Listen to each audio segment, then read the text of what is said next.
La realización de este proyecto nos encontramos en Colombia, propiamente en los Andes nororientales, en el departamento de Santander, en el municipio de Concepción, conocida principalmente como Capital Lanar de Colombia. En este proyecto tenemos 4 objetivos diferentes: mejorar el conocimiento científico de la zona, contribuir a la creación de un patronato y plan de manejo, mejorar el conocimiento sobre el patrimonio natural del municipio de Concepción y ayudar con la creación de un sendero ecoturístico. Ahora mismo nos encontramos dentro de la Reserva Natural de la Llanada, en concreto en la zona de protección, conocida como Laguna Seca, y que actualmente es una de las zonas más emblemáticas por sus valores, por su biodiversidad, sino también que se reconoce como un santuario para las comunidades indígenas. Este proyecto participa en 3 partes diferentes. La primera proviene de la Universidad de Valencia, con 2 alumnas de Ciencias Ambientales y un profesor. La segunda parte la conformamos los miembros de la Fundación La Montaña, siendo yo la contraparte local.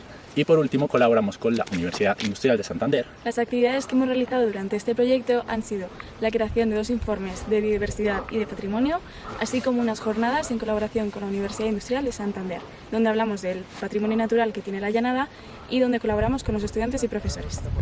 Además, para la elaboración del sendero ecoturístico, hemos elaborado también paneles informativos de los valores tanto ambientales como patrimoniales del sendero y de la reserva. Y también hemos creado redes sociales en donde informamos de todo el proceso que hemos seguido. Como principales resultados, lo que planteamos es crear un modelo de gestión de espacio natural, para lo cual hemos ido trabajando con la UIS. Vamos a crear también una ruta ecoturística cuyo nombre será Los Ancestros.